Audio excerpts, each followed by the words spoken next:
Welcome back, everybody. Oversteer here. I don't know what it is with 2021, but races like France, Spain, and Russia from the past weekend, who have no reason to be exciting, are turning out to be some of the wildest races we've seen in years. I don't think there was a single moment during the race when the stakes weren't high. But with high stakes come big winners and big losers, and unfortunately, Lando Norris was the latter. Before I talk about the thing that cost him his race, we first got to look at the entire recap of how it went for him. After Saturday, if you watched qualifying that day, he put in a monster lap that got him his first pole position of his entire F1 career, actually. And in an interview, they asked, "Are you looking forward to starting on pole?" And he actually said no. He was kind of stressed out about it. Because one of the things about the track is that the main straight, the pit straight, from the starting grid to turn one, the run is so long that if you're starting in front, the cars behind you are going to get your slipstream. You're essentially pushing all the air while the cars behind get to have a free ride and gain their speed. You guys know how the tow works. I don't have to explain it to you. And so we saw that happen at the start of the race. Lando got a good launch off the line, but so did Carlos and George. They started to get a good drive through the slipstream. Even Lewis was coming back, having an awful start. He looked like he was going to be able to challenge up the inside and go from like fifth to first within the corner. But as Lando moved across to the inside to defend from Carlos, they went on the brakes. Carlos got ahead at the first corner, and Lando had to sit back in second. Racing against his former teammate clearly did not faze Lando because even during that first stint, while it looked like Carlos had the pace to beat Lando, Lando somehow clawed back several tenths, got past Carlos, and took the lead still during his first stint. Now, there was a period in the race. I think it was some of the drivers in 5th, 6th, 7th. I think Lewis was mixed up in there, Lance, Sergio Perez. There might have been one other driver that I'm forgetting. But they were separated by less than a second. They were all in this sort of DRS train. They couldn't get past each other. They were all pulling each other along. Yes, George was a part of that group. Lance Stroll, who was in the middle of that train, decided to pit early and try the undercut. And the undercut is very powerful around this track. And we saw it worked because when the other drivers in that group came into the pits, Lance came out ahead of them. So Mercedes and McLaren could not pit Lewis and Lando. They had to keep both of them out or else they were guaranteed to lose positions. So they trusted their drivers to manage the tires the best that they could so that they can stay out as long as they can. And when they put on the hard tires at the end, they'll have more pace while the other drivers who undercut them have basically none. And so that's exactly what both of them did. When Lewis and Lando came into the pits, they held on to their leads, and on their fresh, hard tires, there was nobody who could stop them. Their pace was unbelievable compared to the others. And Lando was doing a great job out in front, but Lewis, being Lewis, was clawing back that time. Second after second, we saw it go from 11 to 10 to 9, lap after lap. We knew Lewis was coming, and he got within 2 seconds of Lando, and ever so slightly was getting that 10th closer each and every lap. At that point in the race, while it was still dry, it looked like Lando was going to win. It looked like this was going to be it. This is his first race win in F1. He's going to hold off Lewis Hamilton, the 7-time champ, to win a Grand Prix. Does it get better than that for him? Unfortunately, the weather had other plans for this race as rain started to fall. Now, the rain wasn't that heavy at first. It's not like we have a monsoon coming into Russia. No, this was a drizzle of rain.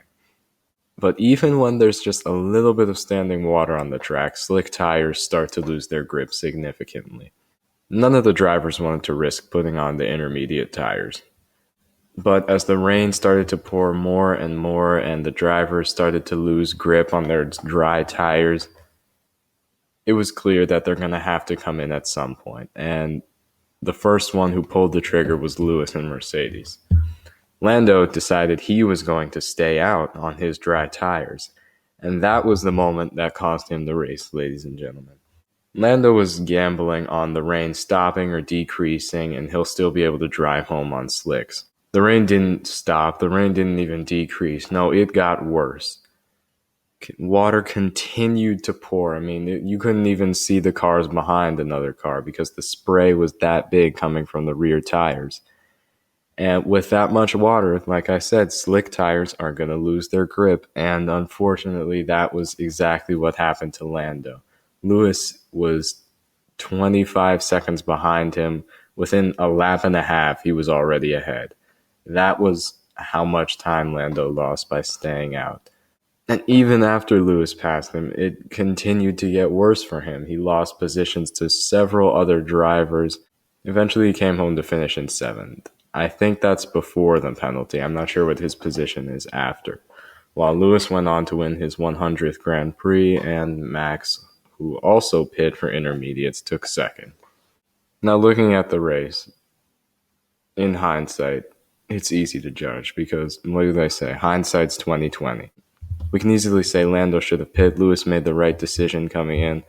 But, let's be honest here, guys. When we were watching that race, how many of us actually thought Lando needs to pit right now? I know I didn't. I saw Lewis go into the pits. I had no idea what was going to happen. In fact, I thought that was the wrong call.